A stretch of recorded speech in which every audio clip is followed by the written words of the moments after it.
Okay, 8 o'clock. Good evening, everyone. Let's get started. We have, wow, 37 people, so excluding me, 36 students. That's great. Okay, so let's go with your questions. Do you mind if I ask the first question? Not at all, please. Okay. Go ahead. So I was doing one of the practice questions and I came upon a K map that had certain values on the map. I think it was like a 4 by 8 K map. And I think I got to a point where I had one value, kind of like a one that's in the middle, surrounded by zeros. So I couldn't find like an adjacency to that one.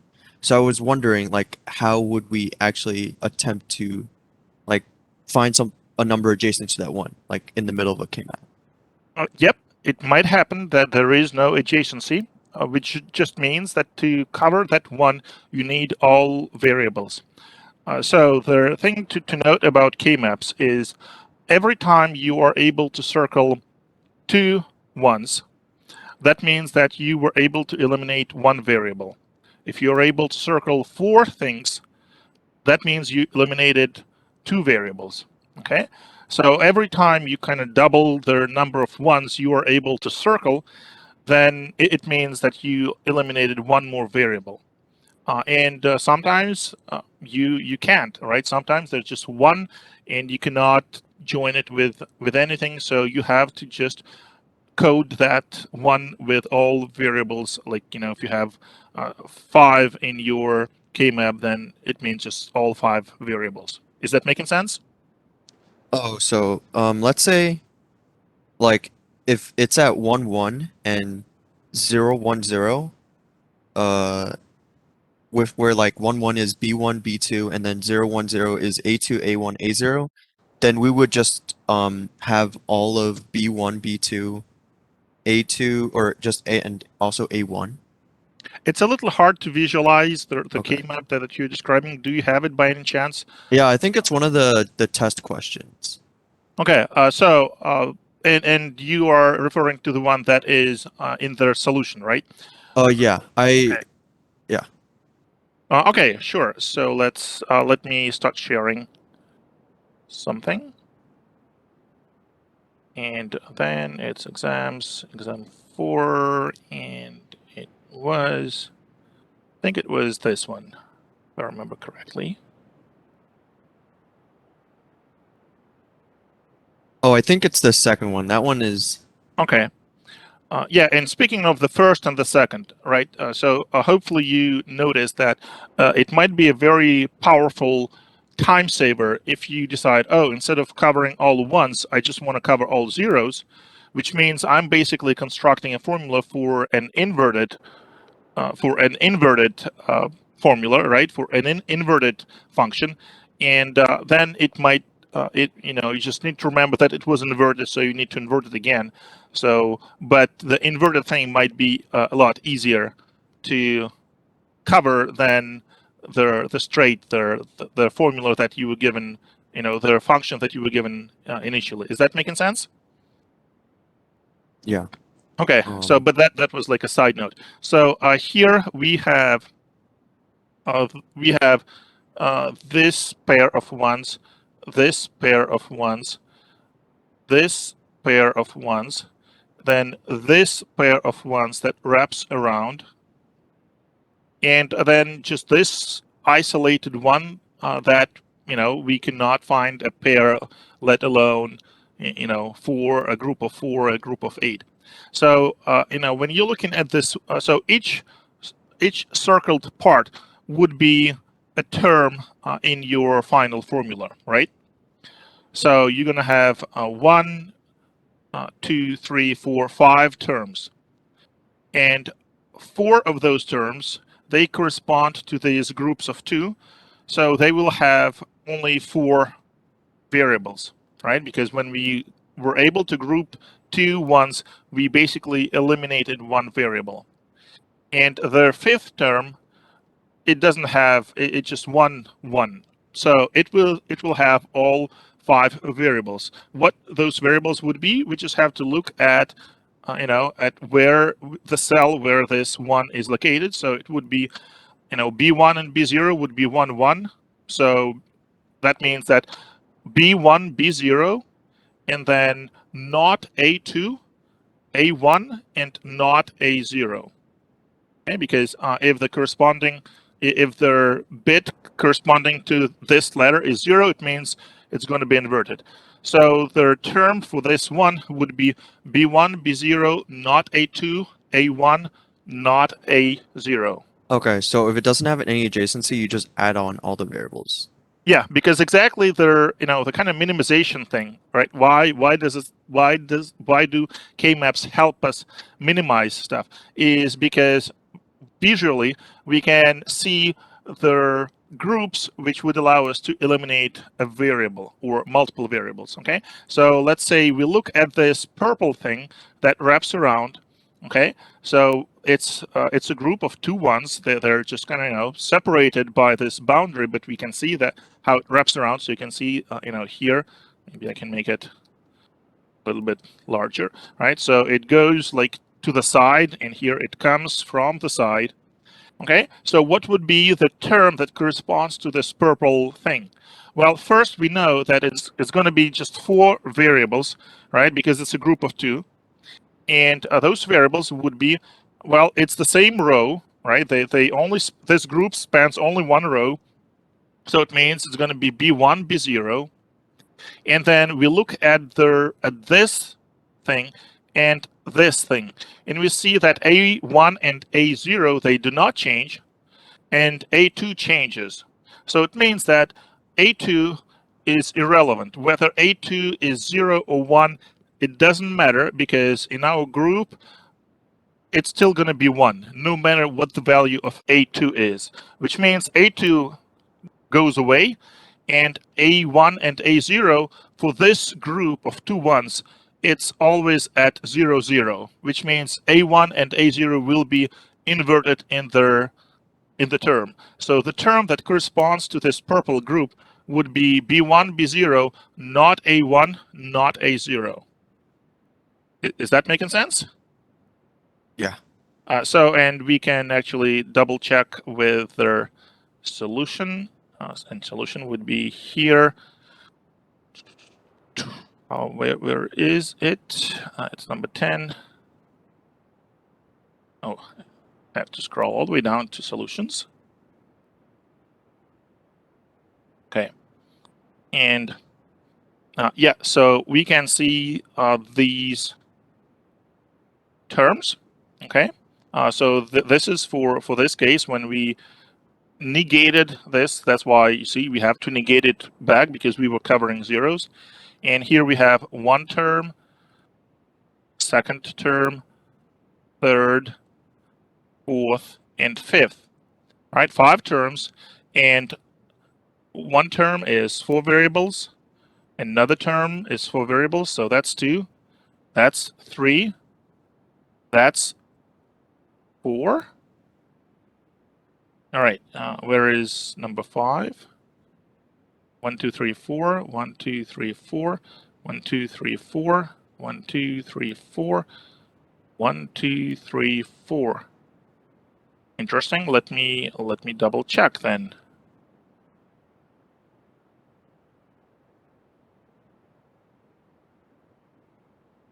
Oh, okay. I was wrong. I didn't. Yeah. So it's not an isolated one. That's the answer, because you see there is this other one so we have a group of 2. Okay. So this is this one and this one, right? They are they look separated, and that's why I didn't even notice it at first, but they actually make a single group. Okay. Why is it so? Because, well, they're in the same row, so B1 and B0 are going to be like that, 1, 1. But if we look at their A's, we see that their codes for A's are exactly vary in one variable, A1. Okay, so A1 really is immaterial, right? We can eliminate A1 because whether it's 0 or 1, it doesn't matter. This group is going to be 1. And across A2 and A0, they are both zeros for both of those ones. Is that making sense? Wait, so since A1's the only change, you can group it with the 0, since it only Okay. changes 1 byte or Yeah, something. so let me actually take a screenshot of this and draw something so that it is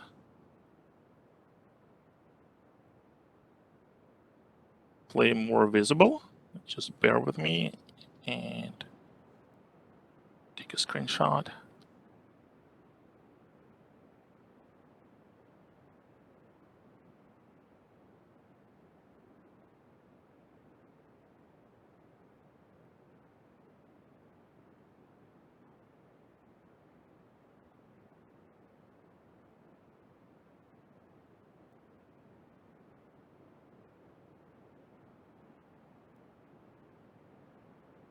All right, so we are looking at this and this, and we can even sometimes they kind of draw a bridge, right, to indicate that this is actually one pair. Okay, why is that? So for the pair, right, so this is the general form, B1, B0, A2, A1, A0. Okay, and that means that if we want to have a group of 2, that means that we should find the values of 4 of the 5 variables that do not change. Okay, that for 4 of those 5 variables, we should have 1 as their value of the function. Okay, and we see that, well, b1 and b0 are both 1s, right? In in those 2 1s that we circled and that we connected with an arc. And for both of those 1s, a2 is 0. Okay, so this is a2 here and a2 here. Right? So this is a2, it's 0, and a0 is 0. Okay, because it's in this column,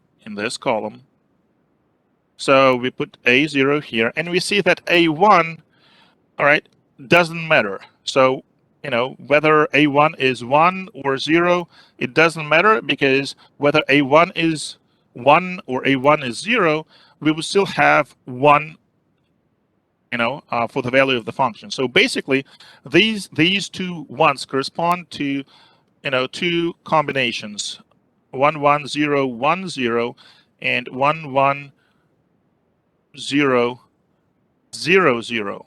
Okay, so it's like in the truth table, right? If you have this in the truth table, right, the value would be 1 and 1, which means, given these 2 combinations, we can say, well, this A1 doesn't matter, right, because it does not influence their function, the result, right? Because whether this A1 is 1 or 0, our function is still 1. That means that we can just exclude this A1 and have the term that is B1, B0, A2, and A0. Okay, because these 2 bits, these 4 bits, they do matter. Okay, but A1 doesn't matter. Whether it's 1 or 0, our function will still have 1, given that the other 4 bits are set like that, 1, 1, 0, and 0 for A0. Is that making sense? Yeah, I think I understand it much more now.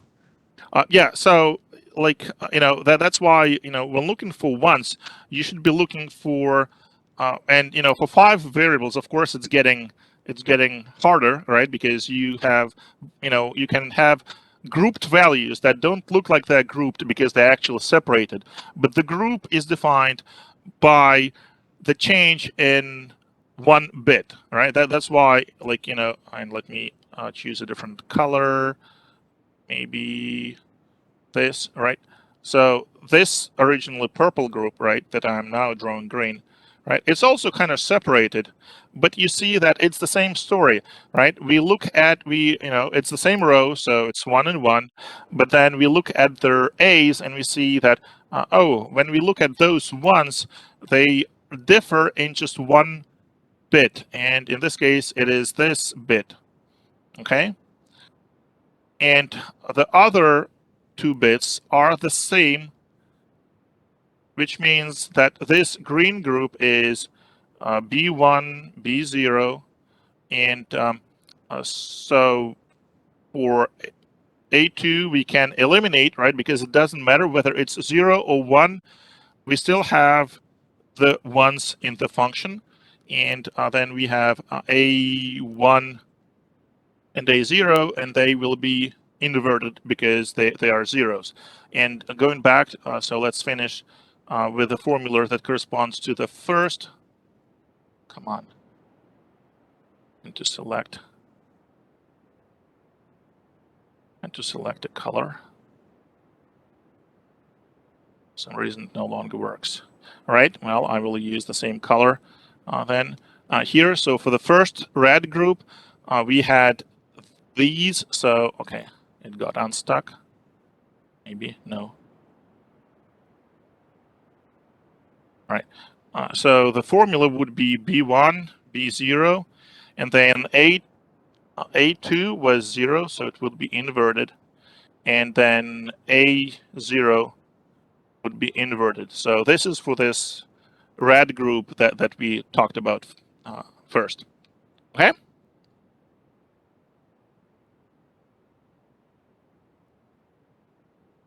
Open up the chat and the Q&A.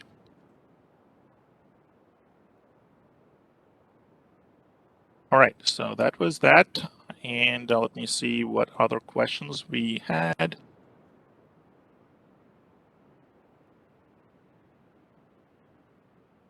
And let me just make sure I go in order. That was quite a few of things in the chat, so let me read through it.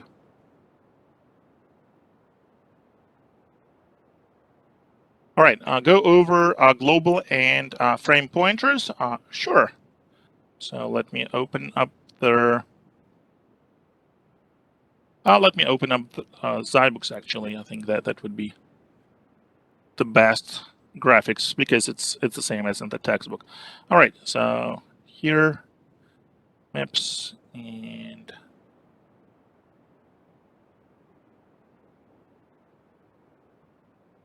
memory usage.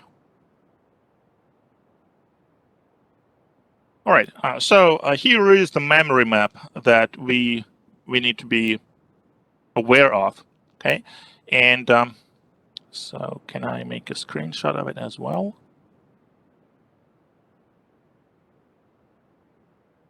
Save that thing first, just in case. Then, all right. So here's the memory map, all right? And so for our practical, purposes, we can say that this is like the highest memory. Ooh, what did it do?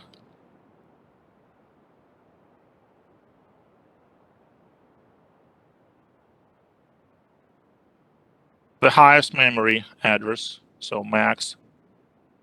And this is their lowest memory address.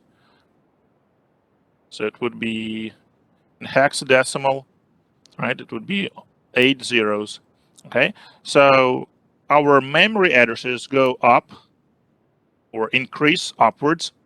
And then there are just a few things that we need to know. Well, first, our program starts at this address, right? And this marks the beginning of their text/code segment, okay?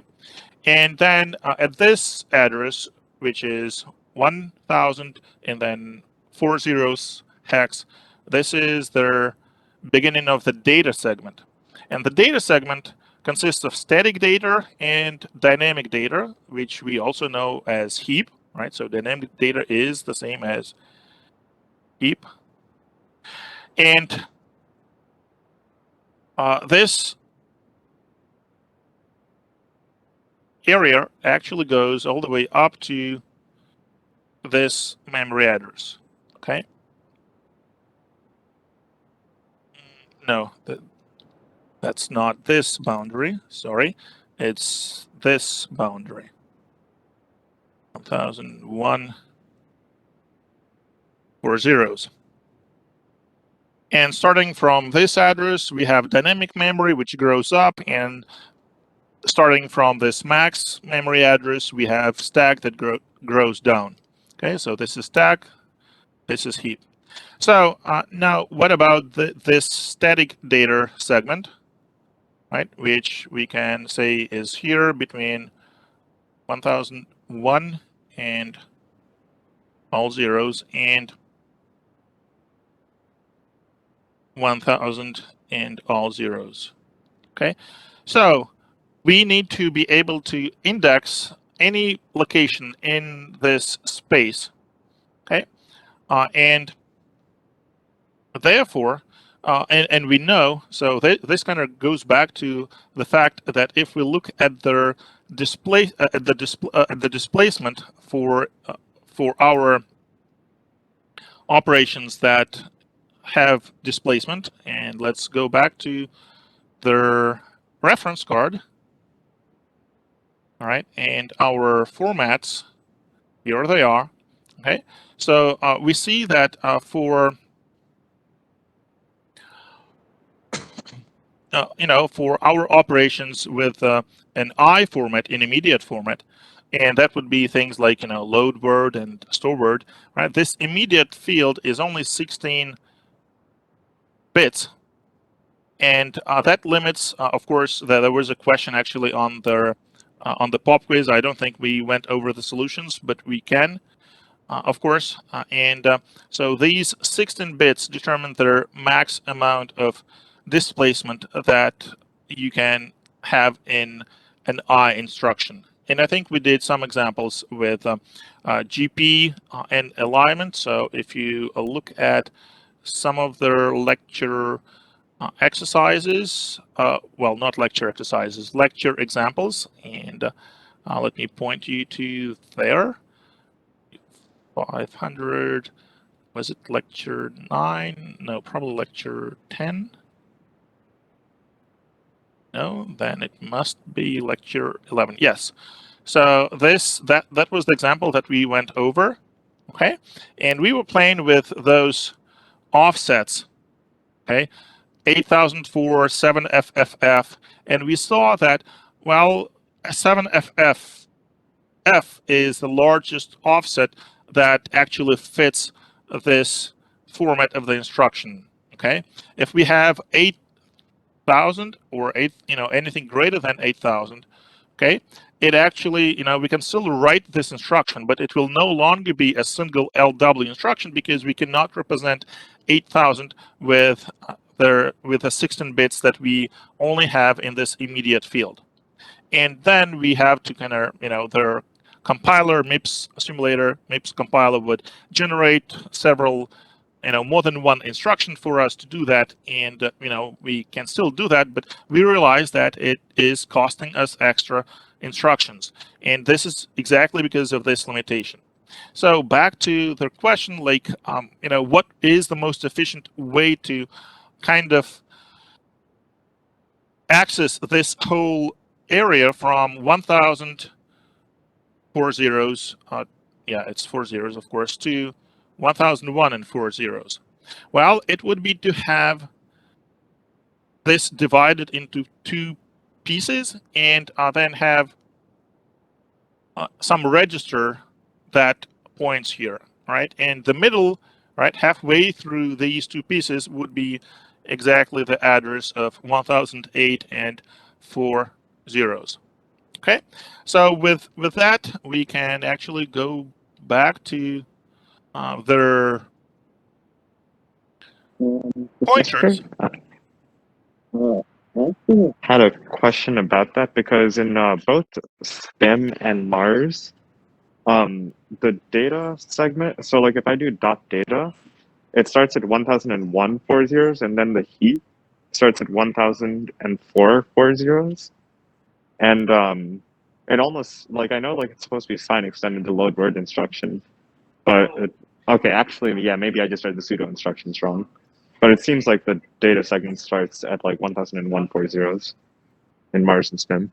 Okay, so let's go back to our slides, and that was chapter 2.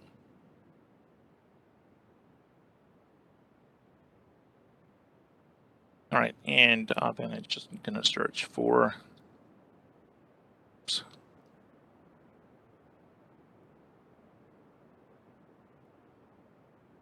GP.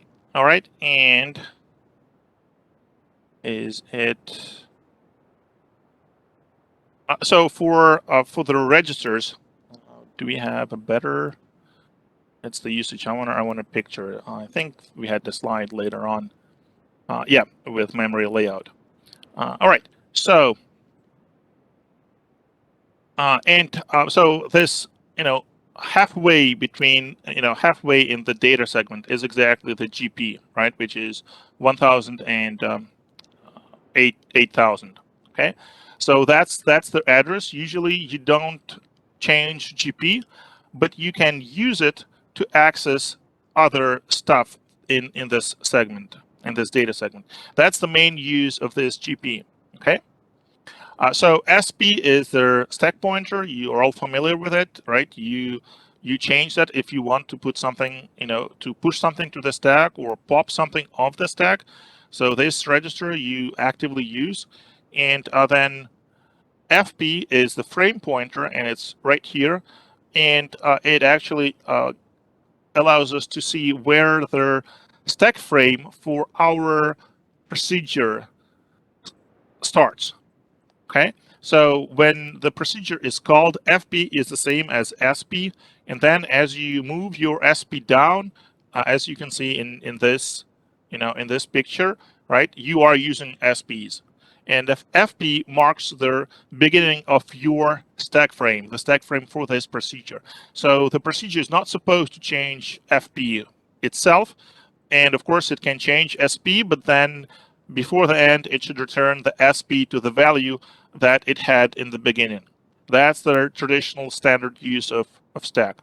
Okay? And when a procedure calls another procedure, then FP will be moved to the current value of SP, marking the beginning of the frame of another procedure that this procedure called.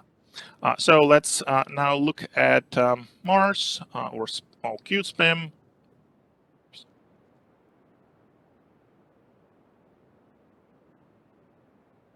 And just load any example.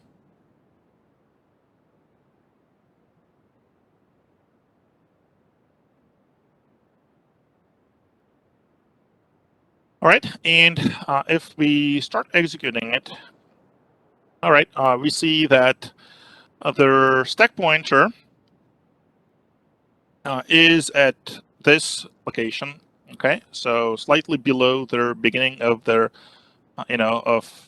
our stack, which starts from their max memory, right? And then GP is exactly as we said at 1,000 and 8,000, right? And their data segment, so this is the user data segment, right? So it does start from 1,000 and 4 zeros, and then it, goes all the way up to, so it has static data, and currently here my PEM program is not really using it, and then the data that we allocated with those dot ASCII or whatever it was. Let me recall what their code was. Where is it? With ASCII, right? That's the only thing that we have here, right? This stuff starts indeed at 1,001 and 4 zeros. Okay, so here. But that doesn't mean that this area is not part of the segment. It is part of the data segment. And then heap memory will start somewhere, right? So as you can see, this simulator, and if you say Mars does the same thing, then yeah, it's most likely the same thing.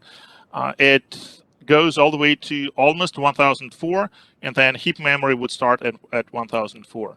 Okay, so I guess it is slightly different than what I described. So let me correct myself. So this would go to, in case of these simulators, Mars and QSPIM, to 1004.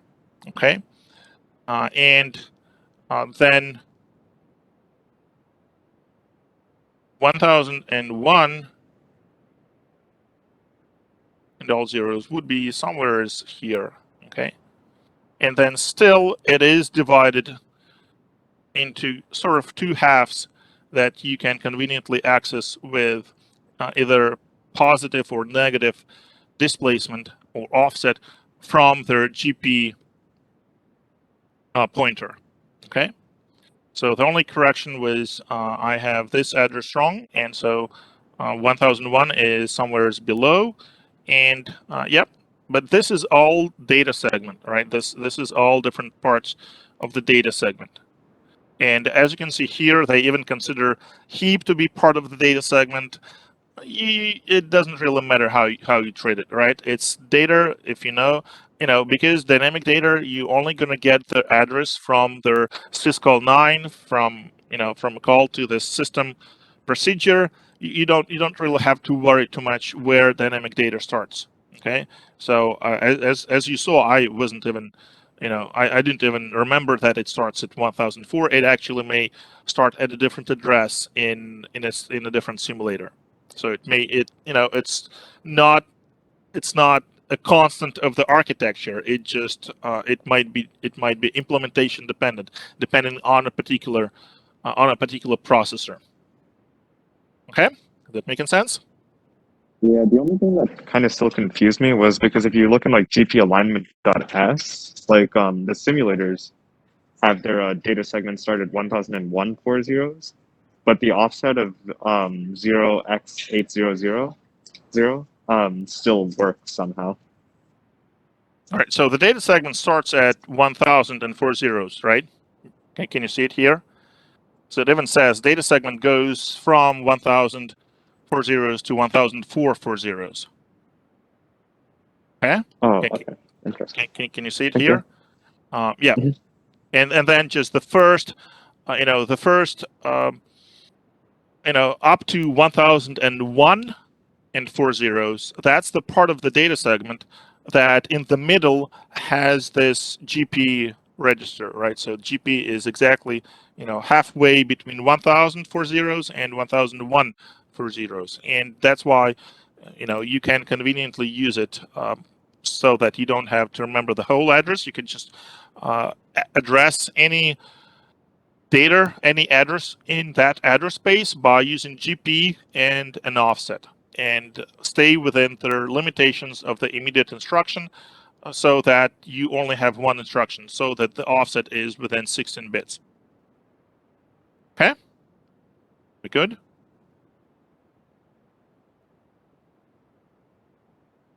All right. And yeah, GP alignment. Well, that example was called GP alignment, but it's actually, it's demonstrating two things, GP and alignment kind of at the same time. So the alignment is really this dot align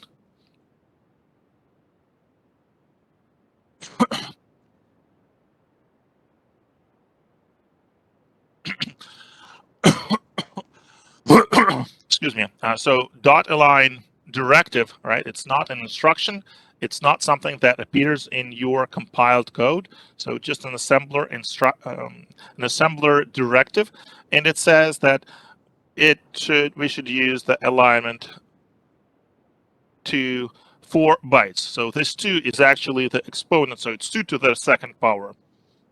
And the reason for that is, as I described in a lecture, is this string is actually 3 bytes.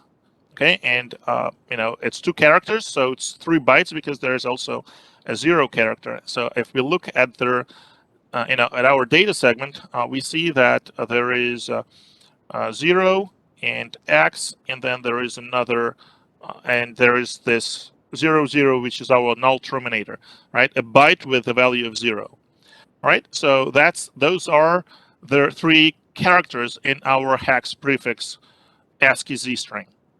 And if we do not have this align to, then our next data that we define in this data segment, hex digits, would start at the next available address, which would be this address 1001.0003. So it would be this part, but it would have the address that ends in 3, and it will be just 1 byte before we hit the boundary of the word, right? So our next word starts at address that ends in 04. So we would have this 0, and then we would have the null terminator character kind of separated by a word boundary, which may be fine, but if you are reading words, right? So if you just printing strings, it would be perfectly fine, right? Because a string is a sequence of bytes, so we never read the entire word. When we are dealing with strings.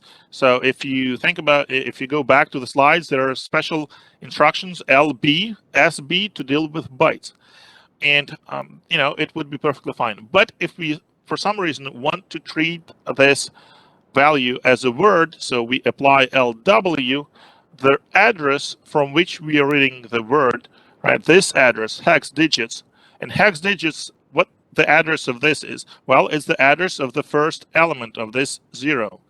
And that address has to be divisible by 4.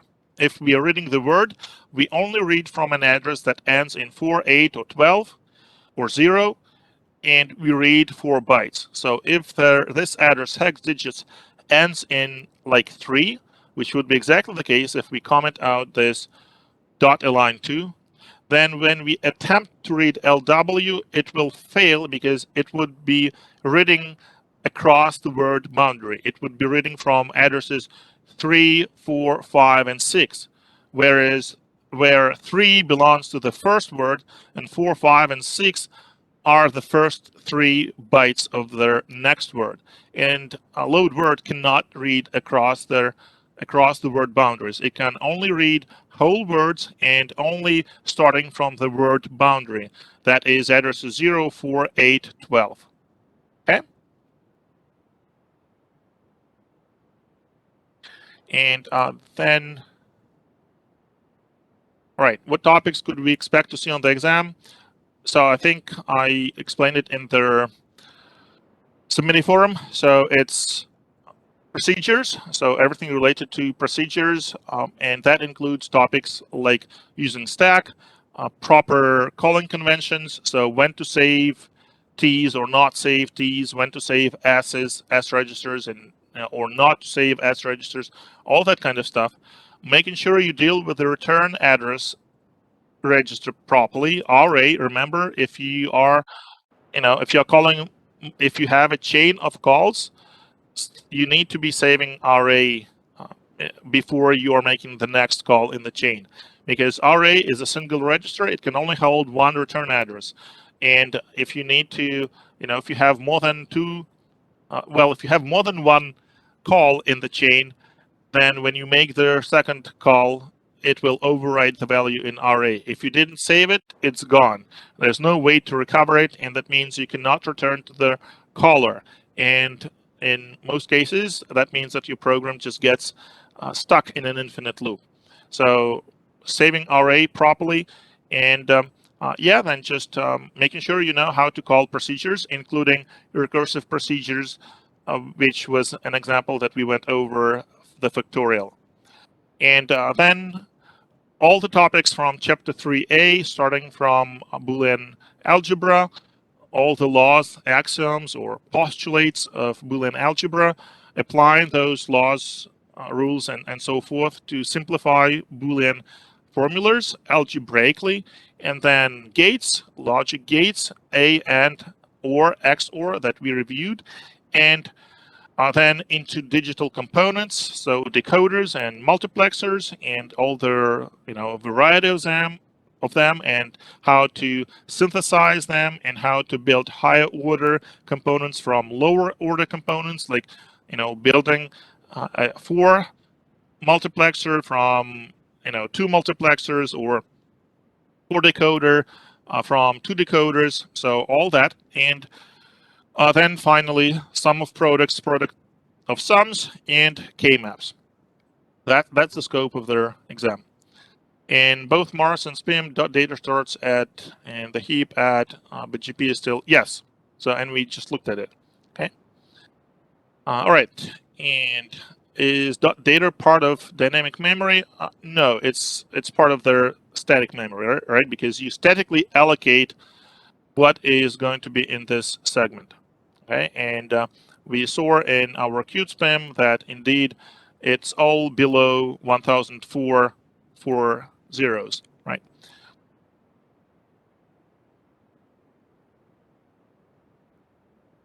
Is multiplexers going to be on the exam? Yes, certainly, absolutely. That's one of the most important components. Everything from MIPS to, okay, someone answered the question, thank you. Yes, ARM and x86, we just talked about very briefly. It's not going to be on the exam.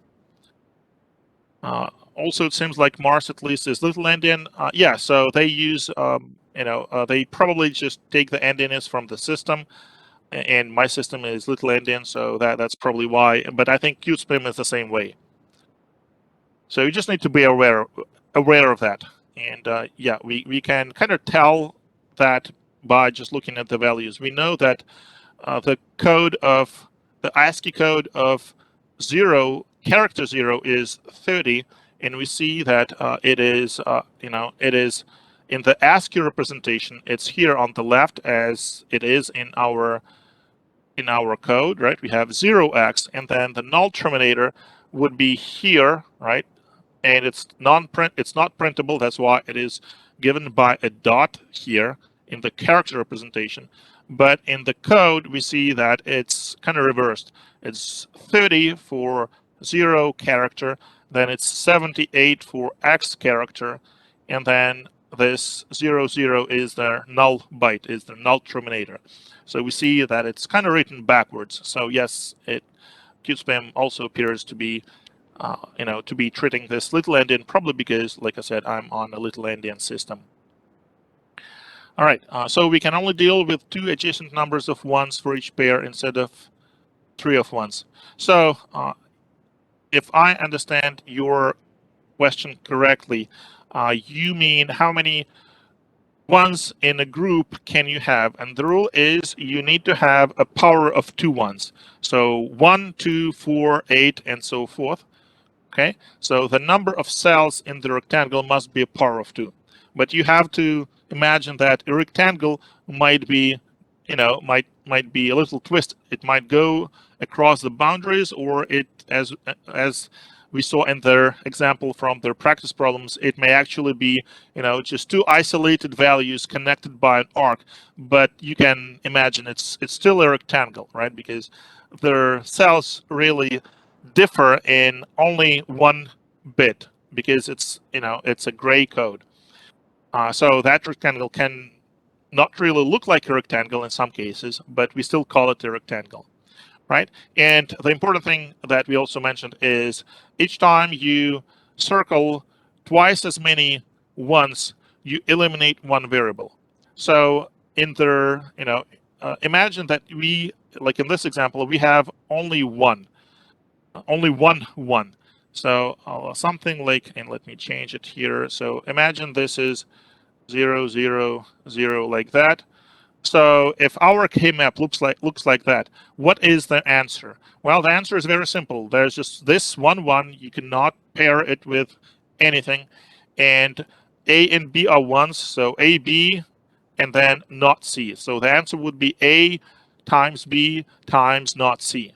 And that's it, right? And of course, probably in this case, when you build the truth table and you saw that there's only one, you wouldn't even need to do your K-map, right? Because there's really no way to simplify it beyond, you still need one AND gate. You don't need an OR gate in this case, obviously. And, you cannot do it with less than one AND gate. But if you are able to make groups, like if you, so if we started with 3 variables and you make a group of 2 like that, that means you eliminated 1 variable, so you have 2 variables left. If you have a rectangle with 4 cells, it means you eliminated 2 variables. And that means that your AND formula will only have 1 variable. Like imagine you had 0 here and 1 here. Okay, so this is the rectangle. What would be the answer? Well, we eliminated C, all right, because we see that C doesn't matter whether it's 0 or 1. We have still 1 as their function value, and then we look at these A's and B's. A is 1, so A does matter, and B doesn't matter because it can be 1 or 0. It doesn't matter. So the answer is A, right? So our function is simply A, because whenever A is 1, our function is 1, and that means that we circled 4 values, 4 cells, and we eliminated 2 variables, so we are left with 1 variable. And finally, right, the ultimate case, it's very trivial, but still, if you are able to circle all 8 variables, or all 8 cells, it means you eliminated all 3 variables. And you only had 3 variables. How come? Well, as you can see, this function is just a constant 1. So yes, you eliminated all 3 variables. So your function is just f is 1. All right, f is true. It's always true. It does not depend on any of the variables. Okay, so just keep track of this, and check yourself when you write your terms, how many variables you have in those terms, because they have to match the size of the rectangle that you are circling. Okay, and you can use the Morgan's theorem to break up multiple variables. Well, you can use the Morgan's to basically get rid of negations, okay? Or, I should say propagate negations down so that negations are applied on terms instead of the whole thing, okay? So if we look at, at this example that we went over, and it was in the quiz. So, right. So here we have negations applied to whole expressions, and we want negations only at the level of a variable, because then we know how to deal with it. Okay. So De Morgans help us, break down those negations and apply them to smaller sub expressions and sub expressions all the way until we only have negations, on individual variables like here. Note that in this solution, we just initially apply De Morgans multiple times, okay, before really doing anything else. Right? We apply De Morgans until we break down their, those large overbars until they are only applied on individual variables, and then we can do other stuff. Will we be going over atomic operations? Well, technically we did talk about them. We didn't have any good examples or anything like that. So I don't know. Maybe I might ask like a conceptual question, just to testing your overall high-level understanding of this topic within the scope of what we covered in the slides. So nothing beyond that. Yeah, and someone said exactly this, right? Yeah, so load linked, store conditional. Yeah, so those slides make make a good question, make a good you can make a good question, like an open-ended question, like something along the lines, explain why you think this is the case, or your friend tells you this and you don't agree, explain why or why not, something like that. All right. Oh, okay. So De Morgan's for 3 variables. Yes. Someone posted a link. Yeah. Thank you. Yeah, you can do that. Yep. All right. And can we go over problems on their practice dealing with truth tables? Certainly.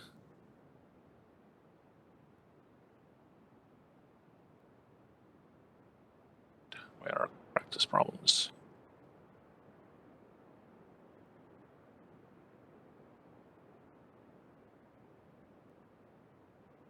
All right. You're asking about problem 7, kind of?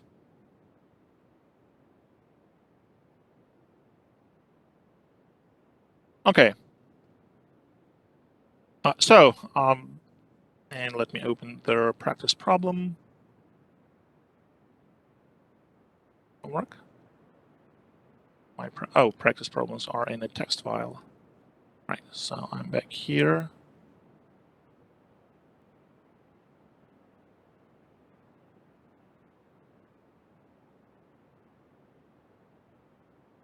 All right, so we have this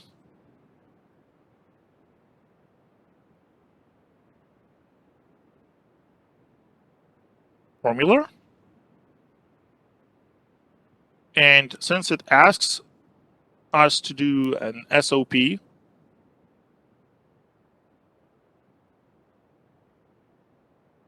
first it asks us to apply Boolean algebra, okay, and then truth tables to prove that our sum of products formula define the same Boolean function. Okay, so how do you prove that one formula defines the same function as the other formula?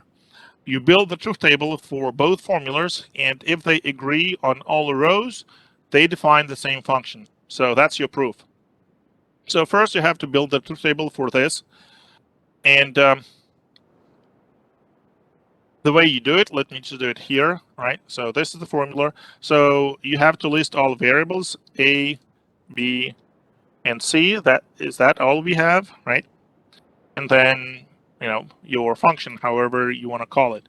And then you just go through all values, all possible combinations of your inputs, of your variables, 1, 1, 1, 0, and 0, and so forth, and you compute your f.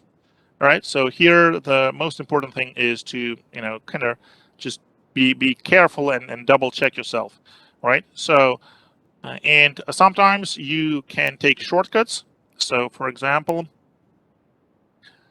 we know that, all right, can we take really any shortcuts? It's hard to see, like, what do I mean by shortcuts? Well, if you see that, your formula is then, times A, then you know that whenever A is 0, that whole formula is 0, so you don't have to compute everything else. In our case, we see that there are 2 pieces that are ORed together. Yeah, we can just substitute and see. So A is 0, C is 0, so C is 1. So this part is 1, and negated, it is 0. So this whole thing is 0. All right, so we have to check the other part. B times 0 is obviously 0, and C times 1 is obviously 1, so this doesn't matter. So we have to look at this part, and it's A times not B. So it's 0 and 1. So this is 0, negated, this is 1, and then negated again, this whole thing is 0. And the right hand, the second argument of this OR was also 0, so it's 0. Okay, and then you just go like that, filling out the table, just plugging in the values and computing the function. And then when you do your SOP, right, you come up with a formula, and let's bring that formula up here.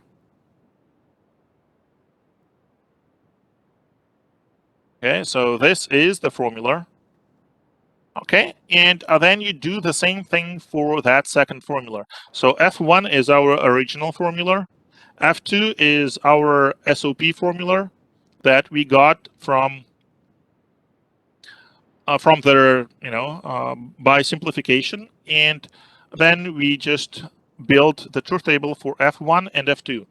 And the way you build the truth tables is just you plug in A, B, and C for all possible combinations of A, B, and C. For 3 variables, there's going to be 8 rows. Okay, and then you look at each row, and F1 and F2 should agree. If they agree, then these two formulas define the same function. If they disagree, then either you did something wrong, or they are not really the same function, no matter how you slice it. And quite often you can, for brevity, you can just combine this into two. ABC are inputs, F1 and F2 are function values, and you can combine these two tables together. Okay, and then see, yes, Fn1 and F2 always agree, so it is exactly the same function. Okay, if it's not, then obviously you made a mistake in computing the formula for F2, and then you just have to check your, your derivation, how you applied like all those laws.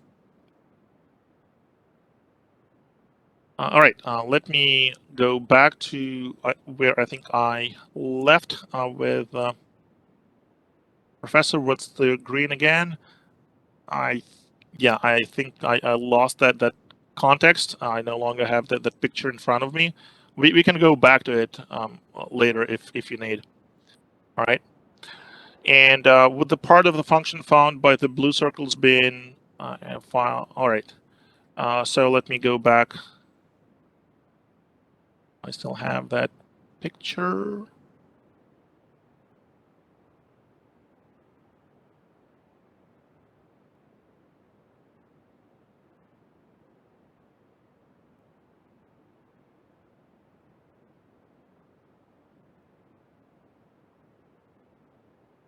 Okay. So here, the blue circles. Okay. Yeah, I think I actually answered it. All right. So it would be B0, B1, not A2, not A0. Yeah, you got it right. Okay.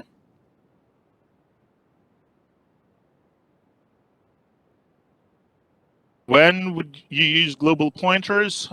Not that often. You use global pointer if you need to access data that is stored in the part of the data segment that is between 1004 zeros and 1001 for zeros. And the stack grows downwards, yes.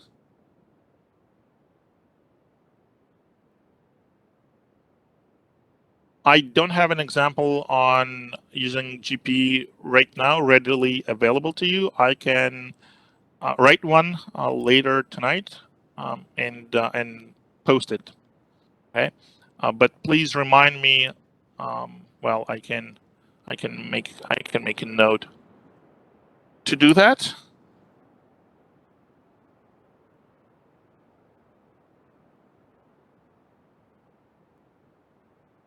With GP register. I actually think I've seen examples of using GP in Zybooks, so I might just steal an example from there. Okay, so if you're using Zybooks and if you came across that example, let me know. If you know where it is, I think I've seen it there as I was reviewing some of their either in one of the examples or in one of the labs. I think so, but either way, I made a note. I will make an example for you. FP is the start of the procedure stack. Correct. Yes, it's the frame pointer. And if you are well versed with the practice questions, will you be prepared for the exam? I believe so. Yes. I think the answer is yes. What slides should we study for chapter 2? So let me see. I think it's everything starting from the procedure calling, I think from this slide right here, all the way down to the end of chapter 2. Okay, I think that's the part that was not included in the previous exam. Yeah, and the numbering might be a little off because as I'm adding pop quiz questions, they're I'm growing my slide deck, and so the numbering might be a little off. But this procedure calling, the name of the slide should be, you should be able to find it.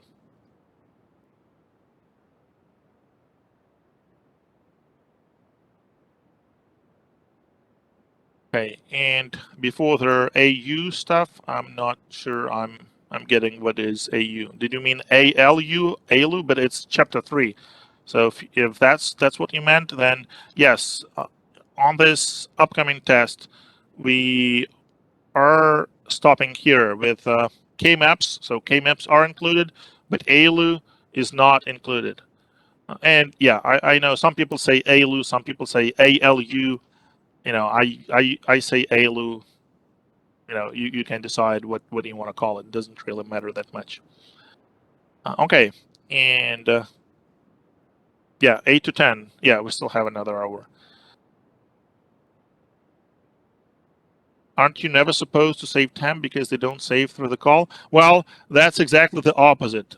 As a calling function, you are supposed to save temps if you don't want the procedure that you are calling to change those temps, right? Because the procedure will change them. So you want to be able to restore them when when that procedure that you called returns the control to you. When the control is returned to the caller, then you want to restore the temps because the procedure that you called might have changed them. And the procedure is under no obligation to save those T's. So if they are important for the caller, it's the caller's responsibility to save them. Is that making sense? Or you want me to, give you a better example, or well, like something visual rather than just saying it? No. I actually that was the wrong question Okay, because sorry.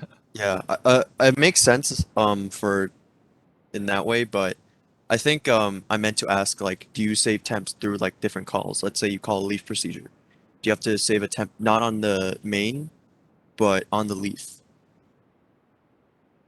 On the leaf, leaf is like the bottom of the line, right? So it's the end. So leaf does not call anyone. So leaf doesn't have to save T's, okay? Because it has no responsibility to save T's with respect to their callers, to their procedures up in their chain. And since it doesn't call itself any procedures, right? Because it is a leaf, it doesn't have to worry that those procedures might have changed the T's, right? Because it's not calling anyone. So a leaf procedure definitely should not worry about saving T's. Okay? And do save RA and the SP every time you do a function. So like, for example, if you JAL twice in a function, should you save RA every time? So no. If you call, if from some function procedure, you call procedures, 2 times sequentially, right? You return to this procedure every time, right? So you only need to save RA once. And maybe let me visualize this a little better for you.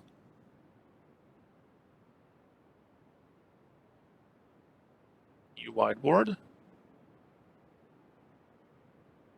All right, so imagine that we have some F1 that, right? So F1 is a label, and F2 is a label, and F3 is a label, right? So they are all procedures. And F1, let's say, at some point calls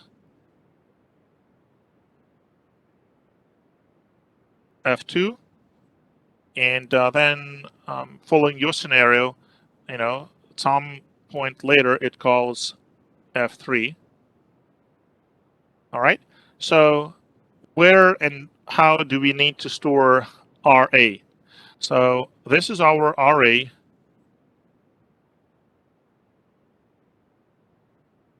And when F1 was called, from the caller who called F1, RA got the value of their instruction to which the control will be returned when F1 calls JR.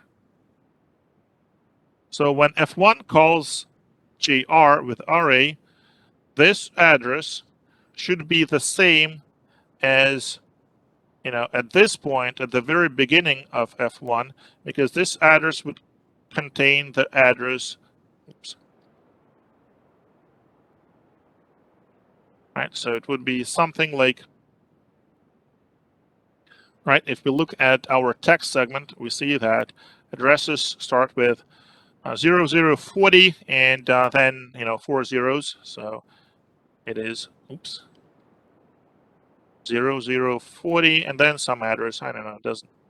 I'm just making stuff up, but 1F, for example, right? So 1F, this address, is the address to which F1 should return control when it executes this array, and it will return to the call F1, and it should be the same value as was in this array register when F was just called, right?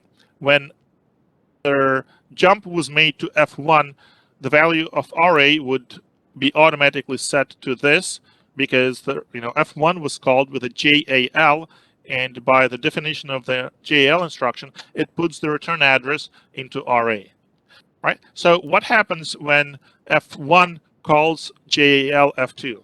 If you don't take any any precautions, then, and let's say the address of this instruction, JAL F20040, and I don't know, 0100. Okay, what would be the address? So this is the address of this JAL instruction. And then there is some other next instruction. I don't know, it doesn't matter what this instruction is, but let's say it's, I don't know, some kind of adding anything, something with something.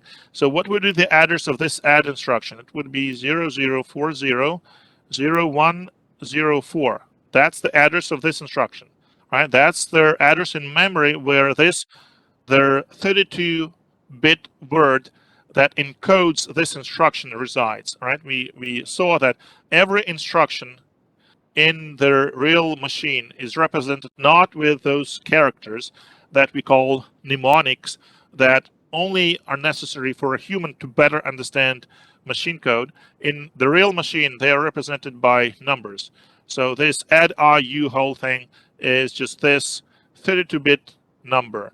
There's or with or immediate or I instruction is just this number. All right, 32 bits, and this is the address in memory, right? Obviously, our program is stored in memory, right? We assume we don't have any ability to execute programs directly from files or disk, whatever. The program is to be executed has to be resident in memory, and this is the address in memory where the program is loaded.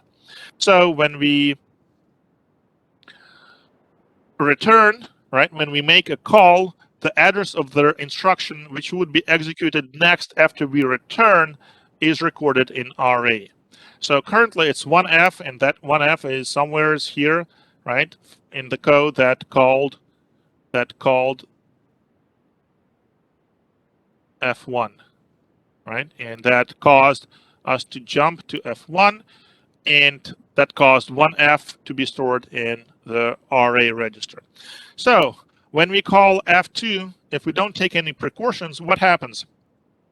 A very unfortunate thing happens. There's only one RA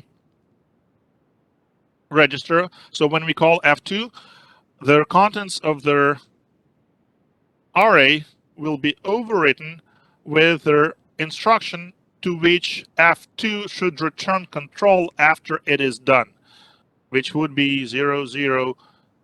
40.0104. Okay, that's the instruction where we want F2 to return after it is done to the caller, and the caller of F2 is F1. And that means that, okay, it would work. So when F2 is done, so this JL F2 jumps to F2, it executes, and then at some point it will inevitably return, so call JR array, and it will return to this instruction very well. So it, this instruction here, addition, right? Because it's here in RA. And then execution will continue until we hit this JR array in F1. So this thing here, what happens? It will return. Where it is going to return? It is going to return exactly to the value in RA, which would be 104. So it will send us back to here instead of sending us back here, because we overrode the return address and we didn't save it. Okay. And because it returns here you have your infinite loop, right? We will continue execution and then hit RA again and go here again and just stay here forever. So that means that we need to save the value of RA if we are calling a procedure in our procedure. Okay, so how do we do that? You use stack. So I just write some pseudocode for brevity, but basically you save RA in the stack. Okay, so our stack is part of memory, and we previously discussed, right? We keep track of the tip of the stack with SP, stack pointer. And so saving RA on stack, meaning that we lower the stack pointer to make enough room for the value that we are about to store. And we store the value of RA, 1F. And then before returning from F1, and again, we'll write the pseudocode, but you know that there is the add instruction with stack pointer. Well, there is a load word instruction with a stack pointer, and then the add instruction to adjust the stack pointer for to effectively perform a pop from the stack. So we restore RA, and so what happens when we called JAL F2 as before? It was overwritten with the return address of 0104. That allowed F2 to successfully return to here as it should. And then, because we have this new feature, we are restoring RA, we are fixing the problem that we previously had. So when we execute restore RA, this line, we are bringing the value of stack point that we saved in the stack, and we are saving it in the RA, right? So restore would be load word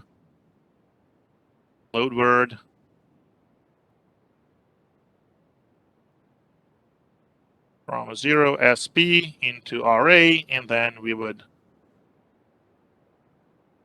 increment SP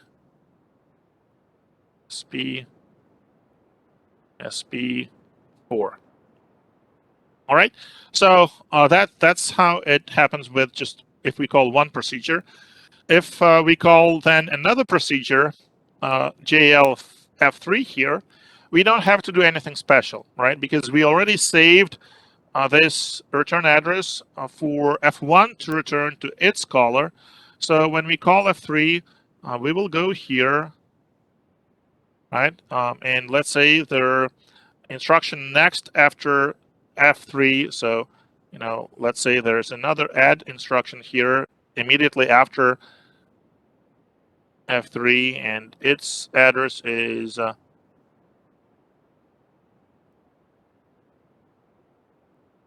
have way too many zeros. I don't know, 200 and C, for example. So this is the address, right? So remember, those addresses have to end in 0, 4, 8, or C, right? Because they are addresses of words. All instructions are words. They have to be aligned to the word boundary. So when we call F3 here, JLF3, so this array gets overwritten with 20C, and we continue and we jump to F3, we execute here, and then at some point we call RA and we return to this instruction, this add instruction, as we should. But then we would still restore RA, the last thing before calling JR in F1. So if you just sequentially call different procedures, you don't have to store RA every time.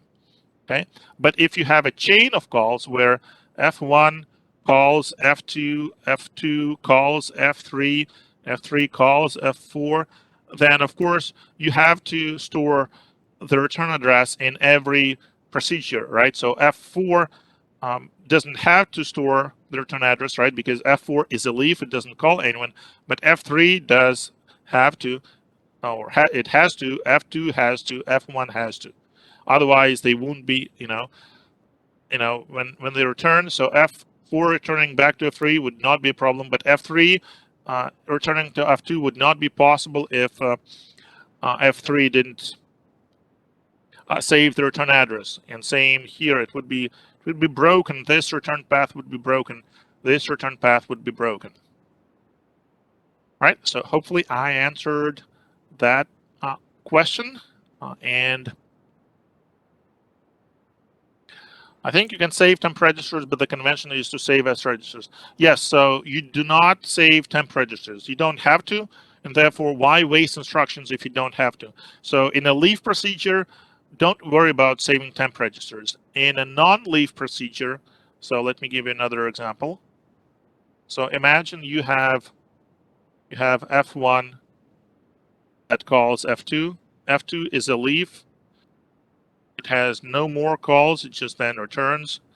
And you have F1 that does something like add I T0,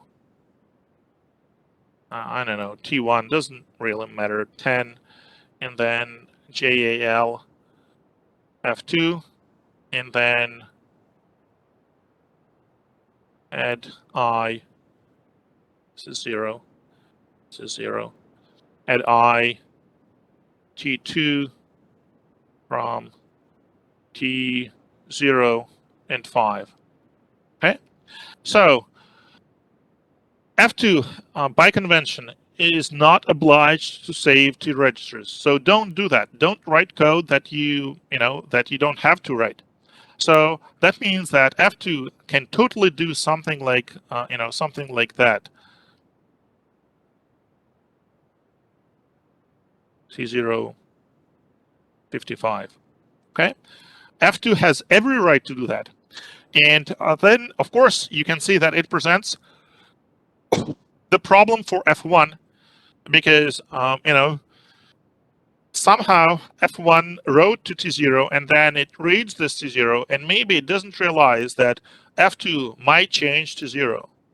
Okay? And in this case, it's not F2's problem, it's the problem with their bloated expectations of F1. F1 has no reason to expect that a procedure that F1 calls preserves the values of T registers. The procedure F2 must preserve the values of S registers, but not T registers. So what does it mean? Well, for example, if you want, you can just change this T0 to S0 and correspondingly S0 here. And then F1 would not need to be changed. So now it becomes the problem of F2. If F2 uses this S0 register, it must save and restore it before returning to F1. So you kind of shift the responsibility from F1 to F2. You're saying, well, it's no longer my problem. F1 says it's the F2's problem. Okay. An alternative is to say, well, yeah, I don't want to do that. I want just to fix it myself. So you would insert the code, and again, I'm writing pseudocode because you would typically save the value either in some other registers, but more likely in the stack. So you would save T0 on stack here before calling JAL F2, and here before reading T0 after you return from F2, you would have restore T0. So you see that here, if F1 doesn't do anything about T0 and just leaves the initial code as is, it will not work correctly because this T0, the value of T0 here, would be different from T0 that is here, or at least it can be, depending on how F2 is written. Okay, and F2 has every right to change to 0 and not worry about anything. All right, so hopefully we are good on the T register, S register thing. All right, let me keep reading through the.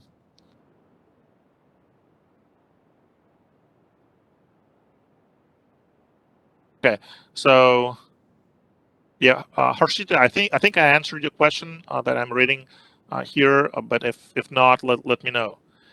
Seems like A and V don't need to be preserved through procedures because in the homework we were required to return via the V0 register. Yes, so V registers are reserved for return values. A registers are reserved for arguments, and when you are preparing a call to a procedure, you will overwrite A's, and when the procedure returns, it will surely overwrite A's. So that means that if you have F1, and imagine that F1 receives arguments through A0, A4, okay, A0, A3, and then it calls F2. All right, and imagine that a call to F2 requires that we load a particular value of their argument. So F2 takes takes an argument through A0, A4, right? It may use as many out of those 4 as it needs, right? Depending on how the procedure is, the specification of the procedure, right? 5, okay. And so then F2 can do something with that font, with that value. I don't know, add A0, A0, I don't know, A0, right? So whatever it needs to do with this value. So that means that F1, if F1 assumes that A0 is not changed, all right? So A0 that was passed into F1 is the same after the call to F2. Of course, it's not true, okay? So if F1 needs to access A0 after some calls to sub procedures, then it needs to save those values. And this is, I think, exactly what happens in the homework, right? So you would let's say move into S0. You would move your A0, right? So you basically saving A0 in S0 so that when you call a procedure F2, you have to kind of change A0s to prepare for that call to F2. And of course, F2 may overwrite V0. Okay, so if it's important for you to keep that register intact, you also have to save it. Okay, and then here you would, basically after that call, you can just use S0 as their copy of the original value of their argument that F1 received. So it would be the responsibility of F1 to take care of that. Okay, because a procedure is under no obligation to save A's or V registers. It has no obligation with respect to their caller, to the procedure up there the call, up the call chain.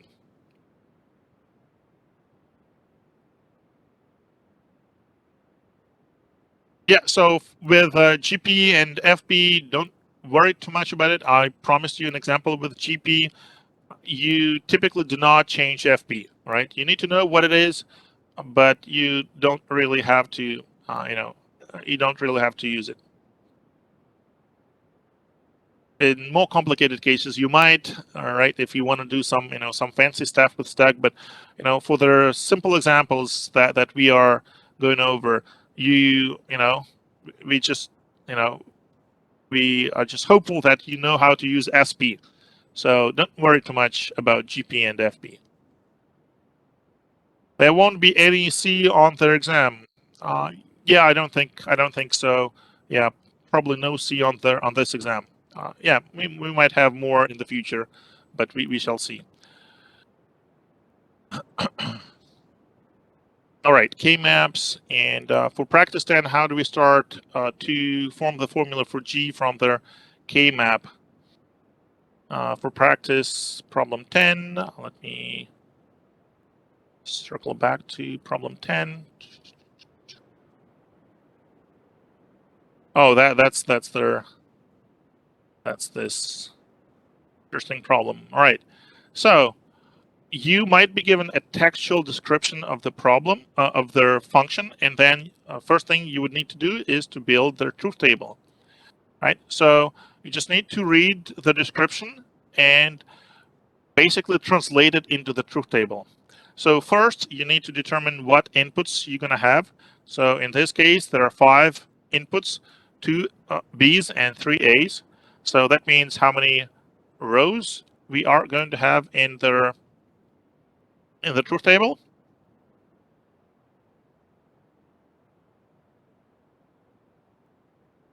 Anyone? For 5 variables, how many rows in the truth table? 8 rows, and I got, oh no, sorry, 4 rows. I got 8 columns. 4 rows. Well, we have 5 input variables. Yeah. How many rows? So for, If we consider B1 and B0 to be the bottom, then it would be 4 rows. what do you mean the bottom? So like on this, because if we consider, it depends on the rows and the columns. So if we have, if for K maps, right? Well, no, We're doing, I'm sorry, we're doing yeah, truth tables. this is problem 10. Yep. Thought we're making true maps. Sorry. Yeah, we're making a truth table. Yep. So we have 5 input binary, 5 input variables, right? 3 A's and 2 B's, so 5 in total. And we're going to have 2 to the 5th, or 32 rows in their truth table, right? Because there are 5 inputs or 5 variables and 1 output, the value of the function G, whatever we call it. Okay. And so now you then, spell out all 32 rows of this truth table. And for each row, you determine G based on this textual description. So the textual description says that the number of ones in A is greater than or equal than the number of ones in B and 0 otherwise. So that basically means we look at every row and we look at A's and we count the number of ones. It's 1. We look at all B's, we count the number of ones, it's 2. And then we determine, is the number of ones in A greater than or equal than the number of ones in B? The answer is no, and that's why G is 0. Okay. Then we look at their second row. The number of ones in A is 2. The number of ones in A is 2. The number of ones in B is 1. Is the number of ones in A greater than or equal than the number of ones in B in the second row? Yes. The answer is yes. That's why we have a 1 here. Right? And that's how you build the whole truth table. Okay. You need to look one step ahead, actually, to save you some time if that were an exam problem, because you really don't need to build the truth table and then represent it as a K-map, because you can, K-map, as we discussed, is a form of of a truth table, a little twisted, but it is a form of a truth table. So you don't have to build a table like that and then transform it into a K-map. You can just draw the K-map directly and then fill in all values in the K-map for G's.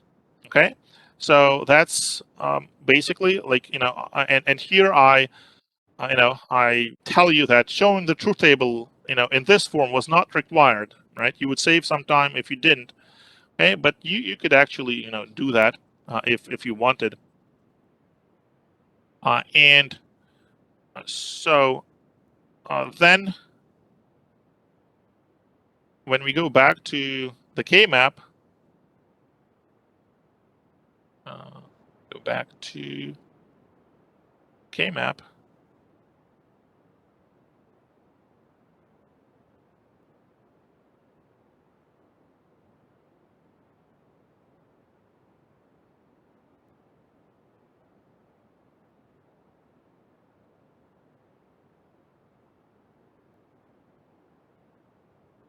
Okay, so you prepare the K-map. You don't have any values yet, okay, and then you just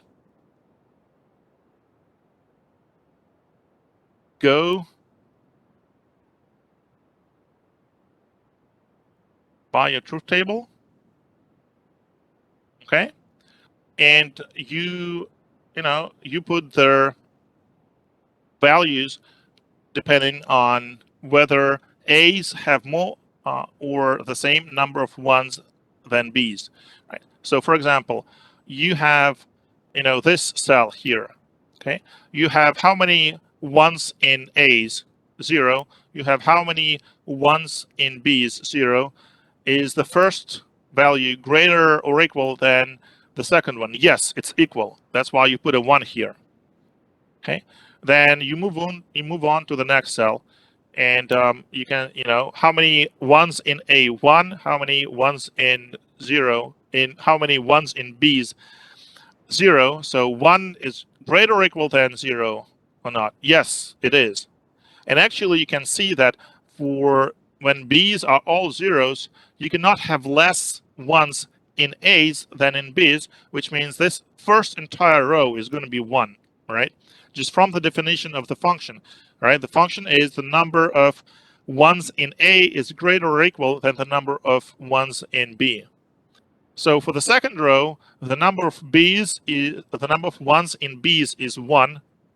So for this cell, you're going to have 0 because there are no ones in A's, and all other rows, you're going to have all other columns in all other cells in this row, you're going to have a 1. Okay, and then you just go like that through your entire table. Okay, is it making sense? And yeah, interestingly, row number 2, row with B's of 0, 1, and row number 4 with B's 1, 0, they are the same. And if you think about it, it makes a lot of sense because, in terms of our function, the order of ones doesn't matter. It only cares about the count, the number of ones in B's or A's. And obviously, 0, 1 has 1, 1, and 1, 0 has 1, 1. So those rows would be identical. Okay, is it making sense? What is the biggest K-map we will have to draw? 5. Yeah, I know. Well, that's the max. Okay. Yeah, you can do K-maps with 6 variables manually. I'm not that cruel. Okay, so that's really beyond reasonable. Someone might say 5 is beyond reasonable, but all right. Put it on the exam for extra credit. Let me think about it. I couldn't figure out what was their people's attitude towards what we did with problem 6. Some people tell me that they like the idea of making some problem extra credit. Some people told me, well, just reduce the number of problems. Don't make anything extra credit. So I don't know. I don't know really what to do. I don't know. I don't really know what the majority of class thinks. I'm kind of a little lost on this. to be honest.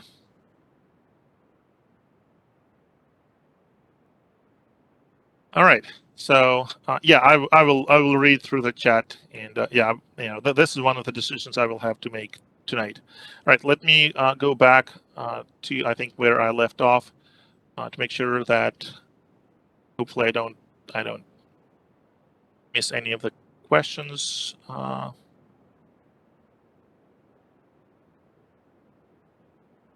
right, so we talked about registers. All right, so I think yeah, that's where I left off. No C on their exam, GPFP, and practice problem 10. I think yeah, we've talked about it. And is there anything not on the practice exam that is on the exam? Well, practice exam is not a blueprint of the real exam. Okay, so we might have questions on the real exam that is from, anything that is in the scope of the exam. Okay, so practice problems are some typical problems that I think are there, to prepare you well for the exam. But we might ask questions that are not directly in practice problems, right? But they might, they would still be either discussed in the lecture or appear in the slides or both. How do we use K0, K1? Someone already answered. Yeah, don't touch them. They are for other purposes. It's beyond the scope of this course. All right, and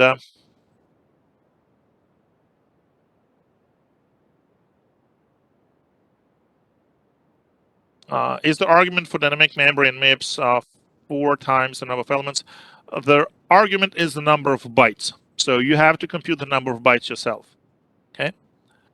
So yes, if you need to, multiply the size of the element, times the number of elements. If the size of the element is 4, then of course you get just the 4 size of element. Okay, but it is, yeah, someone already answered.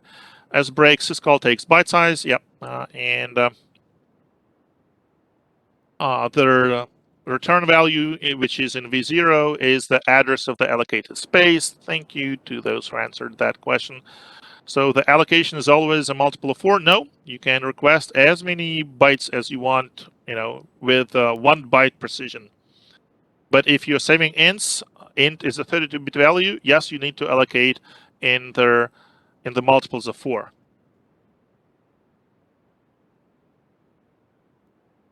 Okay, and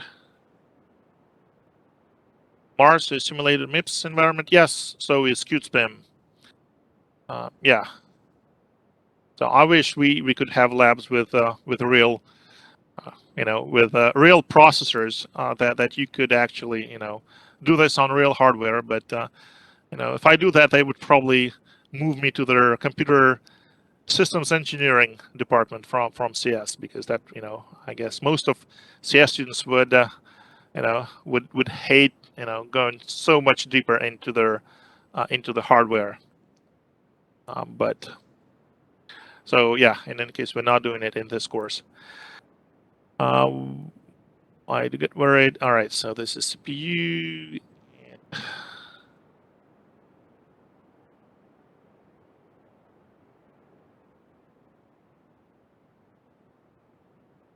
Yes, I don't think specific C programming questions will be on this exam. No.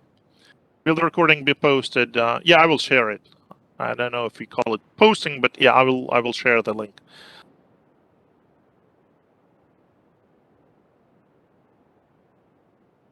I can do C and MIPS on the same exam. I like it. Yeah, in that sense, previous exam was probably hard for you. Yeah, no, this exam just MIPS and other stuff, but no. All right, and Professor, yes, please go ahead. I had a question about the solution for number 2. It fun function is a leaf procedure, but why does the solution say you need to store the return address on the stack? Well, because it is a leaf procedure, but okay. Let me look at that.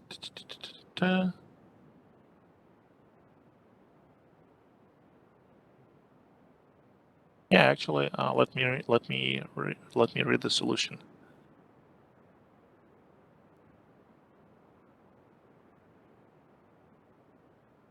I don't think it says anything about having to store RA. Okay, it only says saving S's excuse me, S0, S1. But I think in the original function, RA wasn't saved on the stack, and then in the solution, you added. Well, it's not about RA, it's about S0, S1. So RA, it doesn't have to save, but it does save it in this case. It's not a mistake, it's not necessary, but it's not the mistake. The mistake is not saving S0 and S1. And that's why if you compare their original function and their the corrected function, the difference is this: saving S0 and S1 on the stack. Is that making sense? Yes, that makes sense. I All was right. just wondering what the proper convention was for IPs. So the proper convention is save any S registers that you are messing with. So here, this function writes to both S0 and S1.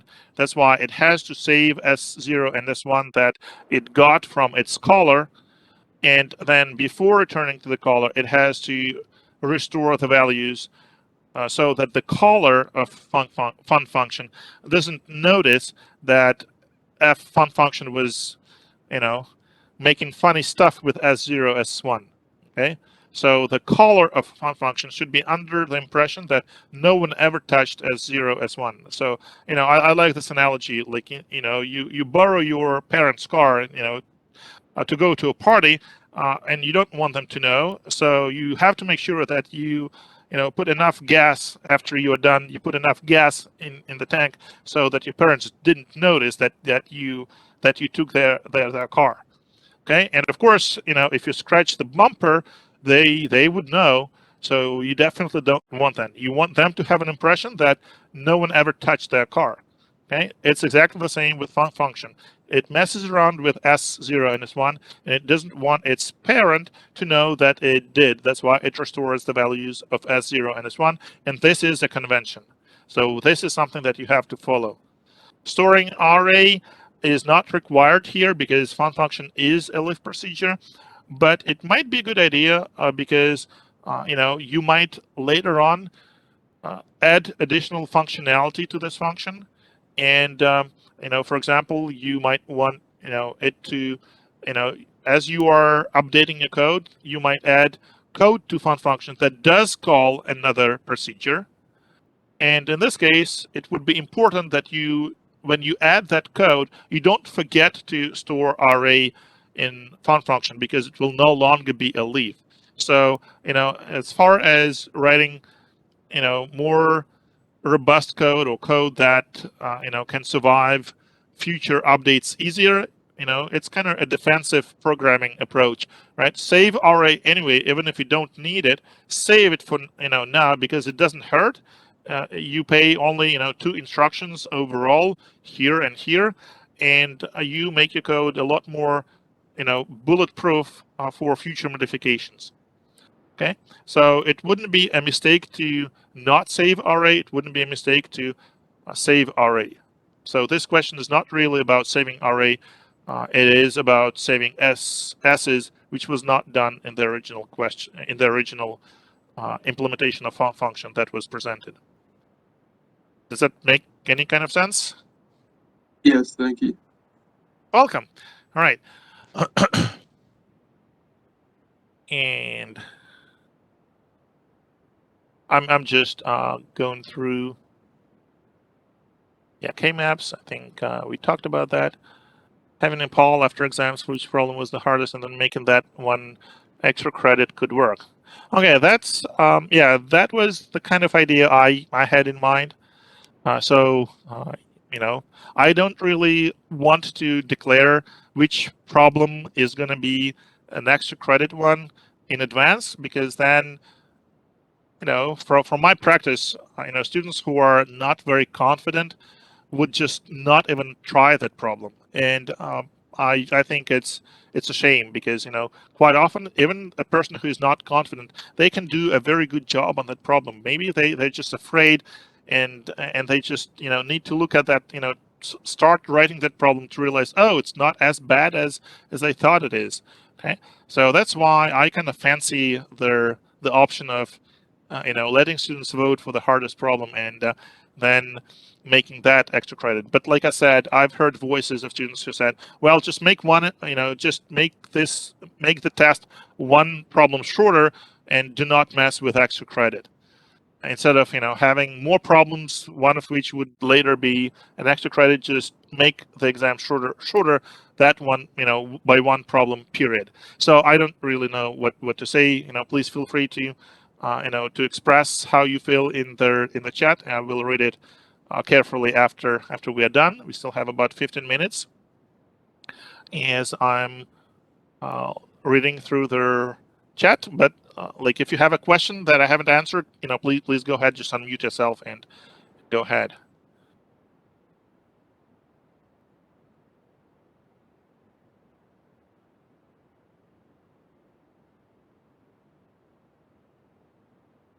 All right, so there's a question about their limit of 100 for their extra credit.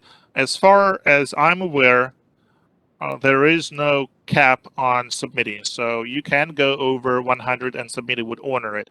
So people who actually got more than 80 on the last test, can you confirm if any of those people are present in this call? Can you confirm that actually submittee shows you, you know, more than 100 in for test 3? That would be, you know, my expectation of how submittee works, how rainbow grades work, and that would be, you know, my intent to do this. So I didn't, you know, I didn't intend to, you know, put a cap of, you know, 100, and you cannot go above that. All right.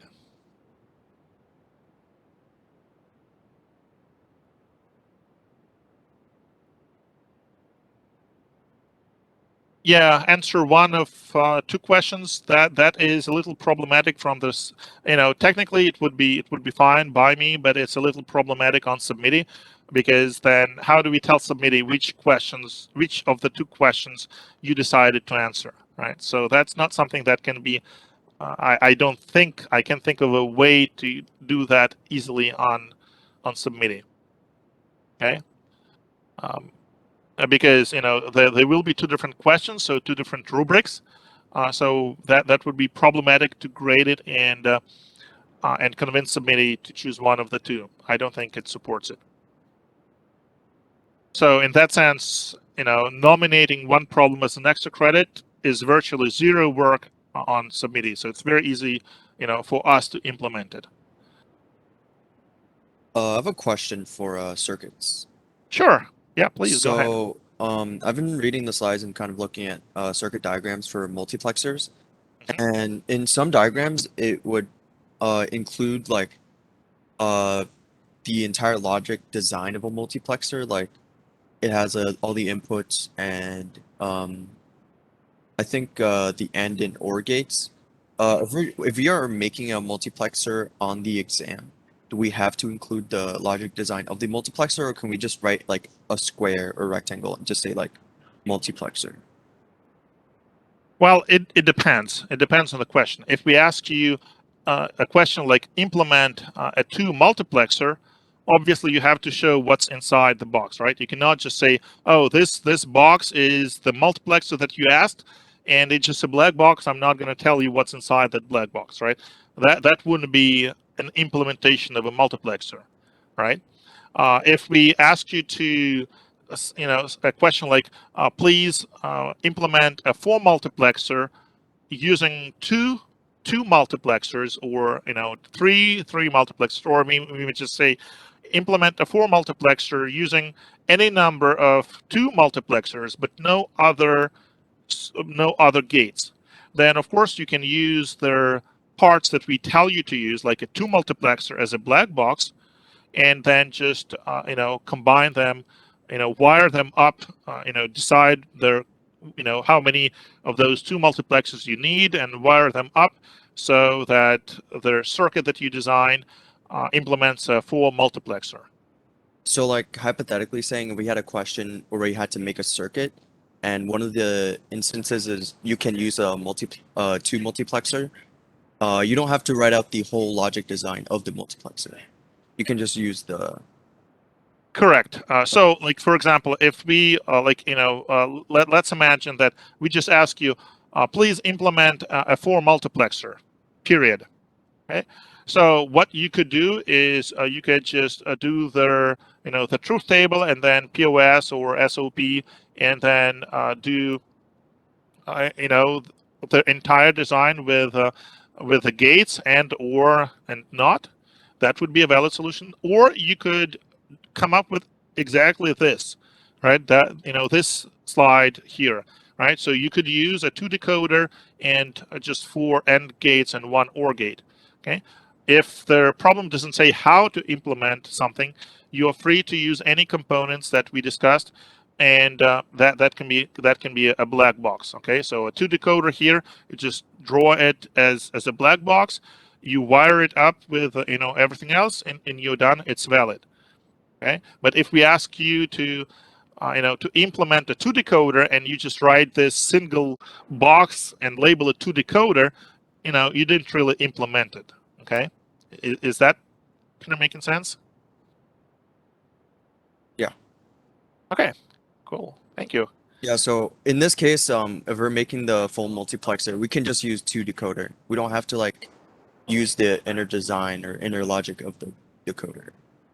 Right. So if we don't say anything else, then yes.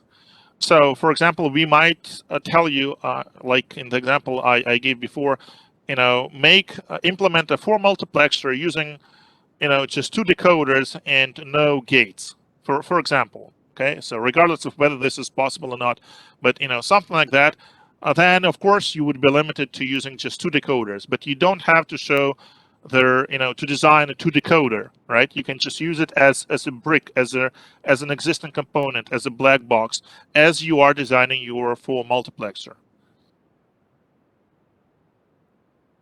Okay. Okay. We good? All right. We supposed to know the other syscalls, just 1, 4, 5, and 9.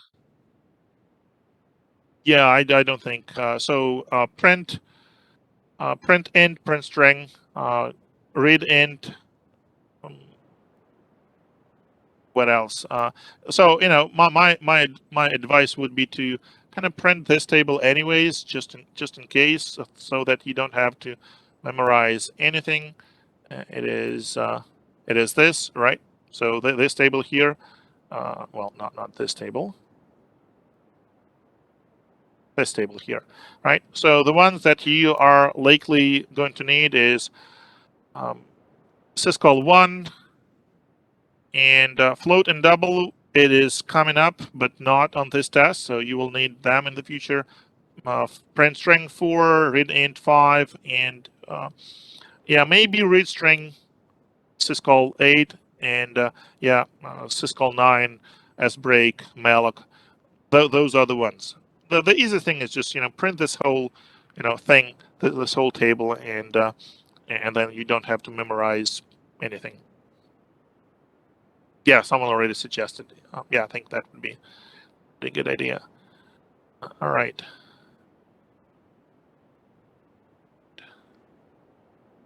So if you store RA in a leaf procedure, it's not wrong. Yes, it's not wrong. You can totally do that. If we use up all T's, can you use S's instead in the procedure? Yes, you can, but then you need to save them So, and then restore before you return to your caller, before JR instruction.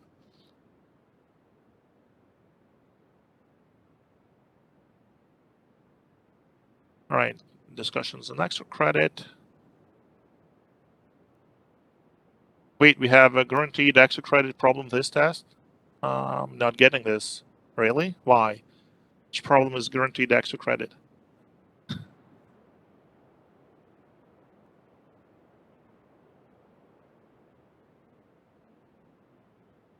Yeah, I kind of like I agree with Dalland. The I like the idea of voting for the hardest problem, because then, you know, any individual person solving the exam, they don't know which problem will be the hardest. So they have the incentive to actually solve all of them, instead of just saying, oh, I'm not even going to bother with the extra credit. It's extra credit, it's too hard for me, it's beyond my pay grade, I'm not going to do it. Okay, so that, I think that gives the incentive for the entire class to actually try to solve all problems. So I kind of fancy that idea, as I mentioned before. Okay, and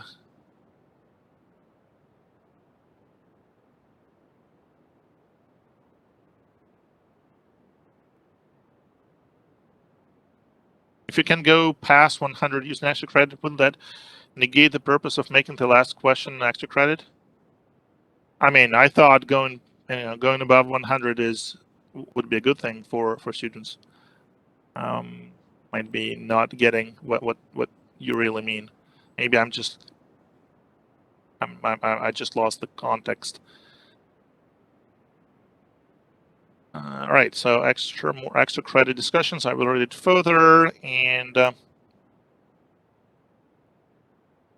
if we have, so that's a good question. If we have 5 arguments for a procedure, where would we put the last argument, since all 4 A registers are used? Excellent question. The answer is in your homework, actually. So you would put the 5th argument in the stack, on the stack.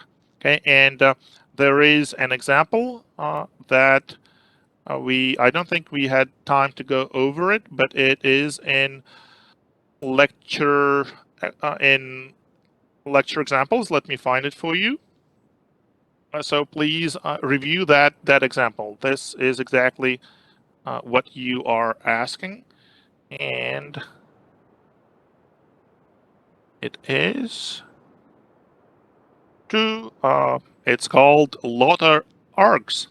Right, so this one actually was created by Professor Slaughter, so it's not mine. I don't take credit for it, but it's a he has a very particular sense of humor, as you can see. Right, so yeah, I don't get credit for this. So this is exactly the thing, right? We have 4 arguments that go into A registers, and then we have 2 more arguments that go on the stack. Okay, so just review this example. Hopefully it's pretty straightforward if you know how stack works, and yeah, I think in your homework it was the same kind of thing. Yeah, some of the code is written by me. Some of the code is written by other instructors who taught this class over many years. So I'm standing on the shoulders of the giants, and of course I'm reusing some of their, or actually a lot of their material that was developed by other instructors who taught this class before.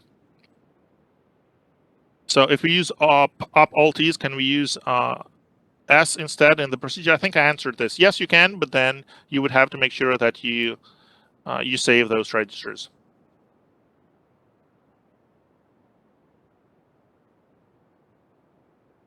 All right, more questions. We are almost out of time, but if you have more questions, I can stay a little longer. It's not a problem. If you need me, I can totally do it. I would imagine it's almost 10 o'clock and most of you are tired.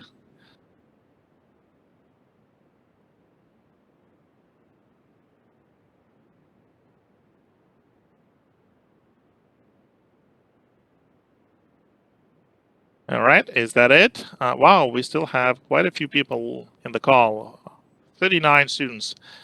All right, that's pretty impressive. Yeah, remember you can always ask more questions tomorrow. So each of you will have, at least 2 more hours with your lab TAs and mentors